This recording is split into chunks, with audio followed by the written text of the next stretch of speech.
शिवडीमध्ये भाजपच्या वतीनं मराठी दहीहंड्याचं आयोजन जे आहे ते करण्यात आलेलं आहे।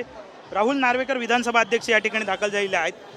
शिवडी हा बालेकिल्ला शिवसेनेचा ठाकरेंचा असं मानलं जातं, मानत आलेला आहे, परंतु त्याच बालेकिल्ल्यात मराठमोळी दहीहंडी तुम्ही साजरी करताय भाजपच्या वतीनं। भविष्यात काय वेगळी गणितं जुळवण्याचा प्रयत्न आहे? सर्वप्रथम आजच्या या दहीकाला उत्सवाच्या महाराष्ट्रातील तमाम जनतेला तुमच्या माध्यमातून शुभेच्छा देतो।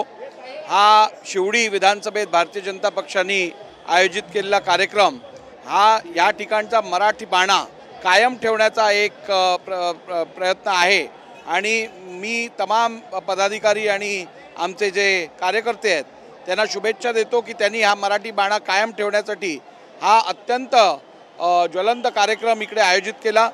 आणि शिवडीतील जनता ही संपूर्णपणे भारतीय जनता पक्ष आणि युतीच्या पाठी आहेत हे गेल्या निवडणुकीत स्पष्ट दिसून आलेलं आपण जर बघितलं असेल तर मराठी माणूस आज संपूर्णपणे आज महायुतीच्या बाजूने दिसून येत आहे।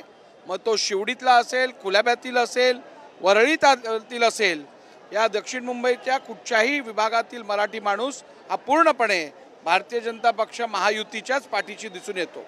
विधानसभेतलं चित्र काय असू शकतं? कारण दहीहंडीमध्ये आपण जर पाहिलं तर भाजपने सुद्धा मुंबईत अनेक ठिकाणी जोर धरलेला आहे।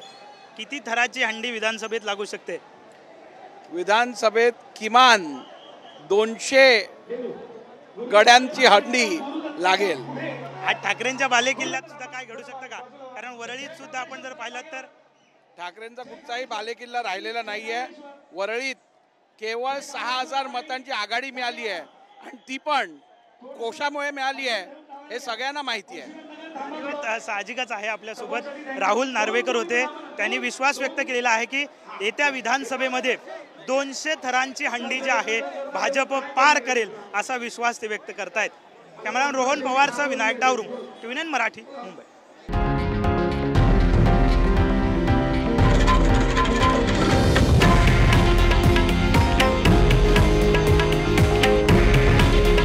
हे आहे देशातील नंबर 1 न्यूज नेटवर्क आणि आपण पाहत आहात TV9 मराठी।